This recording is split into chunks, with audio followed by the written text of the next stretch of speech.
नमस्कार मित्रांनो, मी राहुल दाभाडे. तुम्ही पाहत आहात YouTube channel Rahul Dabhade official. तर आजच्या विषयामध्ये आपण चर्चा करणार आहोत की आपल्या पृथ्वीवरती 71% पाणी आहे आणि 29% फक्त जमीन आहे, म्हणजे लँड आहे. तर 2.5 हे फक्त आपल्याला वापरासाठी पाणी उपलब्ध आहे, म्हणजे आपण पिण्यासाठी बोलू शकतो त्याला.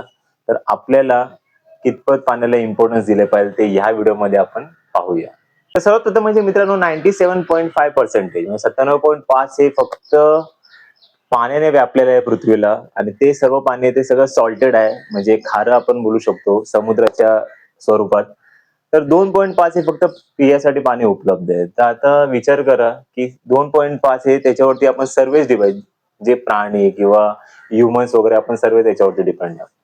तर जर आपण 97.5 ह्या पाण्याला जर आपण डिसॅलिनेशन म्हणजे जर समुद्रातलं खारं पाणी म्हणजे ते आपण जर फिल्टर करून पूर्ण भापशीकरण करून त्याचं आपण पिण्यासाठी जर उपलब्ध केलं तर त्याचं कॉस्टिंग वगैरे खूप हाय असेल, म्हणजे हाय होऊन जातो. आता तुम्ही बघत असाल जे काही खाडी देश आहेत, खाडी म्हणजे मिडल ईस्ट जे काही कंट्रीज आहेत, म्हणजे दुबई, कटार किंवा सौदी किंवा हे जे आहे मिडल ईस्ट मध्ये जे काही येतात, तर त्या कंट्रीज मध्ये डिसॅलिनेशन काही कंट्रीज करतात, पण त्याला कॉस्टिंग वगैरे प्रोसेस खूप महाग असते. आणि काही ते जे मिडल ईस्ट मध्ये कंट्रीज आहेत त्यांच्याकडे तशी फायनान्शियली पण ते खूप म्हणजे स्ट्रॉंग आहेत फायनान्शियली, त्याच्यामुळे त्यांना त्या गोष्टी परवडतात. म्हणजे जे काही पुअर राष्ट्र आहेत, म्हणजे तुम्ही आफ्रिकेतले बघा किंवा साऊथ एशियामधले जे काही आहेत, म्हणजे इंडिया बघा किंवा म्यानमार किंवा कंबोडिया वगैरे हे जे काही राष्ट्र आहेत, मलेशिया किंवा साऊथ आफ्रिकेमध्ये तुम्ही बघत असाल तर म्हणजे साऊथ आफ्रिकेचे सेंट्रल पार्ट आहे, म्हणजे डेमोनिकन रिपब्लिक किंवा सुडान वगैरे किंवा छाड हे जे काही कंट्रीज आहेत, मोरोक्को वगैरे जे काही सहारा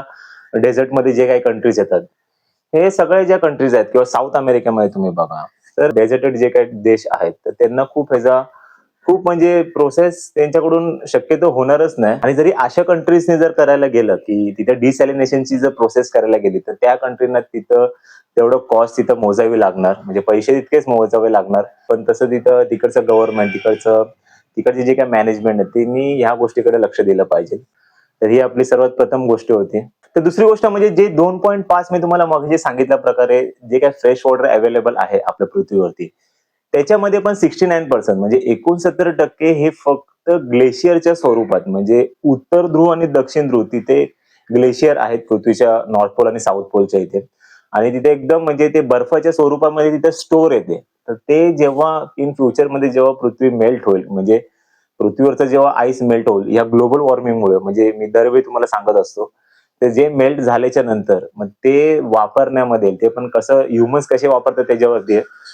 पण हे फक्त 69% हे पाणी फक्त फ्रीजिंग मोडमध्ये, आणि त्याच्यामध्ये पण जे काही 30% जे काही पाणी आहे, म्हणजे आता आपण समजा विहिरी आपण म्हणजे खोदतो किंवा आपण बोर म्हणजे बोरचं पाणी जे काही जमिनीमध्ये आहे उपलब्ध ते 30%, 69% फ्रीजिंग मोडमध्ये, म्हणजे त्यामध्ये जो 1% राहतो ना, ते पाणी फक्त आपण आता सध्या वापरतो म्हणजे पिण्यासाठी, आणि त्याच्यावरती आपण सर्व पृथ्वीवरचं लाईफ त्या 1% पाण्यावरती डिपेंड आहे. मग या गोष्टीचा आपण खोलवर विचार केला पाहिजे की जे 2.5 हे फक्त फ्रेश वॉटर आहे, त्याच्यानंतर आपण 71% हे फक्त सॉल्ट वॉटर आहे, म्हणजे खारं पाणी आहे ते समुद्रातलं, ते ऍज इट इज आहे तसंच आहे.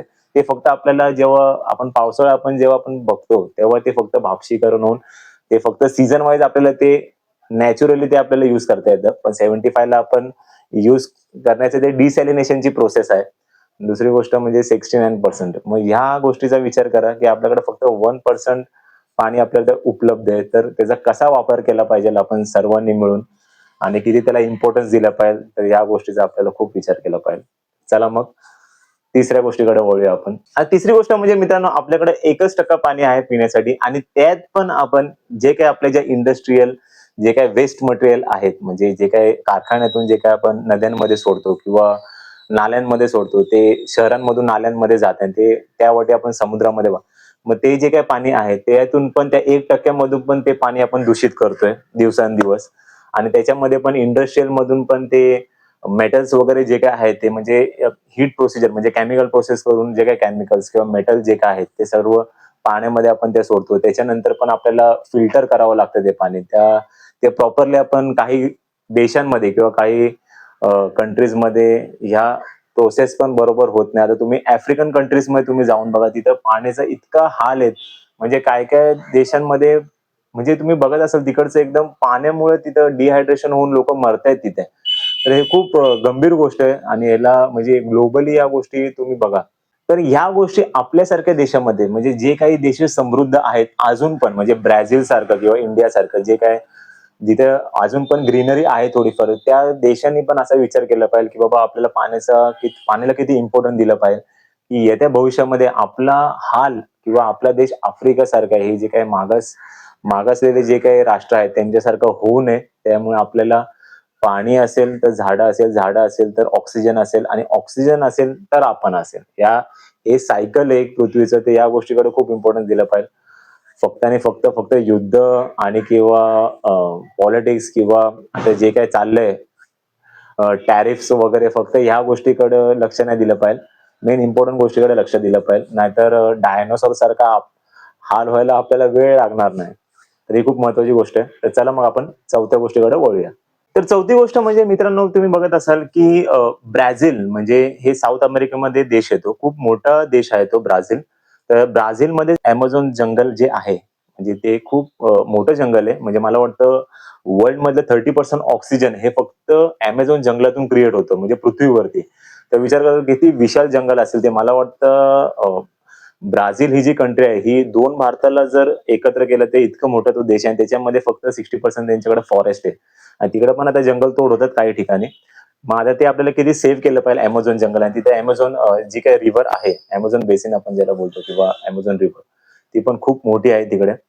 तर ब्राझील आणि नॉर्थ अमेरिका म्हणजे कॅनडा म्हणजे युएसए येतं, मेक्सिको येतं किंवा कॅनडामध्ये तुम्ही अलास्का बोला.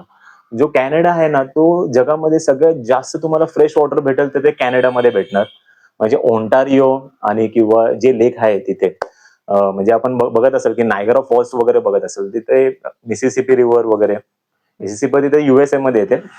पण बघायला गेलं तर फ्रेश वॉटरचं जे काही हे आहे म्हणजे लेक्स आहेत ते जास्त करून स्वीडन म्हणजे युरोपमध्ये जे नॉर्थ कंट्रीज आहेत म्हणजे फिनलँड, स्वीडन किंवा तुम्ही बघत असाल नॉर्वे इथे तुम्हाला फ्रेश वॉटरचे ते तिकडे लेक्स भेटतील आणि सेम कॅनडामध्ये पण भेटतील कारण की ते कसं पृथ्वीच्या वरच्या लेवलला ते देश सगळे सिच्युएटेड आहेत. तर मग आता विचार करायला गेलं की हे जे फ्रेश वॉटर आहे तर आता जे क्लायमेट आहे तुम्ही बघत असाल पृथ्वीचं वातावरण ग्लोबल वॉर्मिंगमुळे कसं हवेचा दाब कुठे म्हणजे सडनली चेंज होतो सडनली वाढतो. त्यामुळे जो काय म्हणजे आपण आता बोलतो मान्सूनचं आपण जे काय बोलतो म्हणजे इथले वारे म्हणजे कंटिन्यू कधी पण चेंज होतात त्या साईडला जातात म्हणजे ढगाळ वातावरण म्हणजे पाऊस कधी पण सडनली कुठे पण होतो. मग याच्यामुळे अशामुळे काय होतं आता जे म्हणजे आता मगाशी मी तुम्हाला सांगितलं की ब्राझील, कॅनडा वगैरे जे काही म्हणजे नदींच्या बाबतीत एकदम समृद्ध आहेत. तिकडे काय करतात जर तिकडे पाऊस वळाला तर तिथं फ्लडची सिस्टम येऊन जाते. ऑलरेडी तिथं नदी आहे. त्यांच्याकडे भरपूर म्हणजे प्रमाणामध्ये पाणी आणि तिथं पण जाऊन पाऊस जर गेला तिकडे आणि तिथं पडलं मग त्यांना डबल तिथं फ्लडची सिस्टम चालू होते. फ्लड म्हणजे काय जो पूर येतो ना ती सिस्टम चालू होते कारण की पाणी ते अवेलेबल आहे त्यावरून अजून पाऊस तिथे पडतो आणि ज्यांना गरज आहे म्हणजे आफ्रिकन कंट्रीज किंवा मिडल ईस्ट आपण बघत असाल इराक, इराण, सौदी किंवा दुबई, येमेन, कट्टार बघत असाल तुम्ही किंवा इस्रायलचं ह्या साईडचा थोडा पार्ट बघा आणि आफ्रिकेमध्ये इजिप्त वगैरे सहारा मगाशी मी तुम्हाला सांगितलं किंवा ऑस्ट्रेलिया पण बघा. तर तुम्ही ह्या साईडला तुम्ही बघा की तिकडे ना पूर्ण ड्राफ्ट म्हणजे पूर्ण म्हणजे सुक्क पूर्ण म्हणजे तिकडे काय म्हणजे तिथं एका साईडला भरपूर पाणी होऊन जातं म्हणजे पूर्ण वर्षावनामध्ये पूर्ण म्हणजे फ्लड येऊन जातात आणि दुसरीकडे म्हणजे पाण्याचा एक थेंब नाही. मग अशा प्रकारे जेव्हा क्लायमेट चेंज होतं तेव्हा खूप खूप खूप खूप म्हणजे सामना करावा लागतो म्हणजे आपल्या प्रत्येक प्राण्याला जीवजंतूंना पूर्ण प्रॉब्लेमॅटिक होऊन जाते या गोष्टी. तर ग्लोबल वॉर्मिंग कदाचित झाली नाही तर कदाचित पृथ्वीला बरोबर मेंटेन करता येईल क्लायमेट की बाबा जिथं डेझर्ट किंवा जे ड्राफ्ट एरिया आहेत तिथे सगळं बरोबर ते नॅचरली ती प्रोसेस होत असते. पण आपण जे ह्युमन्स आहेत त्यांनी पूर्ण इथलं वातावरण पूर्ण बिघडून टाकलेलं आहे इंडस्ट्रीयल आणि जे काय आता ऑटोमोबाईल सेक्टर्स आहेत वगैरे.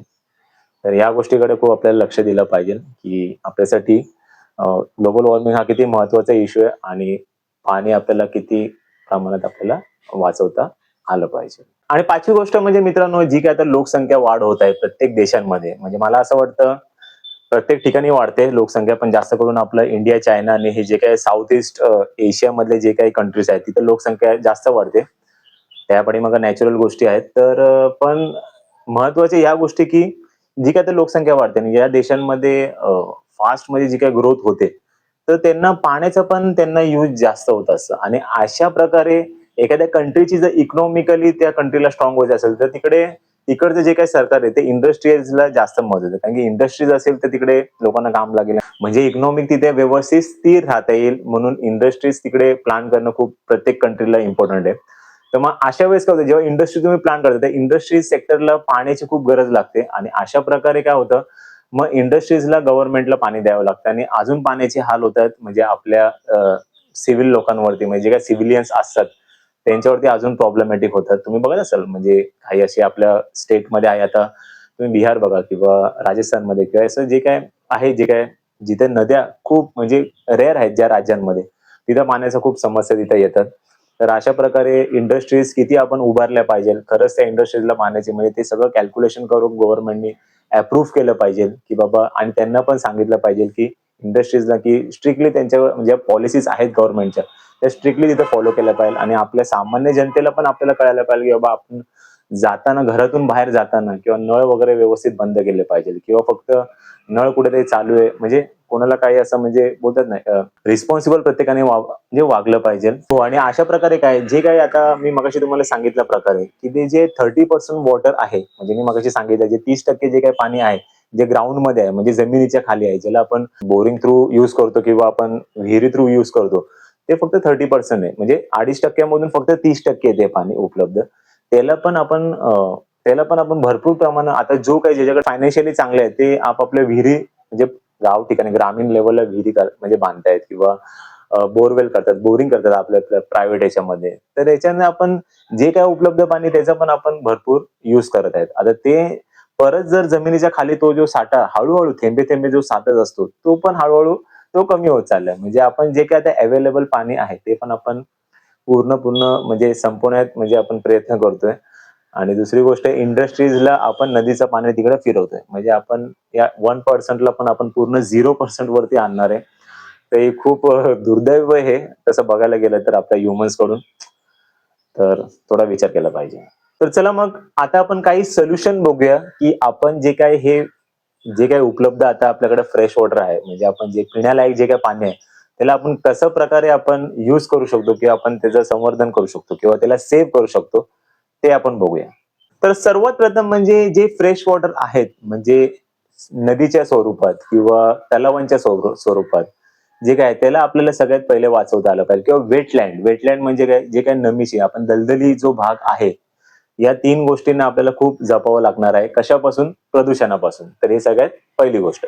आणि दुसरी गोष्ट म्हणजे इम्प्रूव्ह वॉटर इन्फ्रास्ट्रक्चर. म्हणजे काय, की आपल्याकडे जे काही प्लांट आहे, जे काही पाण्याचे जे काही इंडस्ट्रीज आहेत, जे काही पाण्याच्या बाबतीमध्ये, म्हणजे आता फॉर एक्झाम्पल तुम्ही बघा नदीच्या बाजूला जे काही प्लांट असतं ते नंतर प्रत्येक गावांना किंवा शहरांना किंवा मुंबई सारख्या शहरांना जे काही तानसा, भातसा वगैरे जे काही या डॅम मधून जे काही पाणी जातं, तर ते पाणी जेव्हा जातं म्हणजे डॅम मधून किंवा गावाकडे जे काही नदीकडून जातं ते पाईपलाईन बघावी लागणार, की मेंटेनन्स आहे की नाही, तिकडून काही लीक होतं की नाही.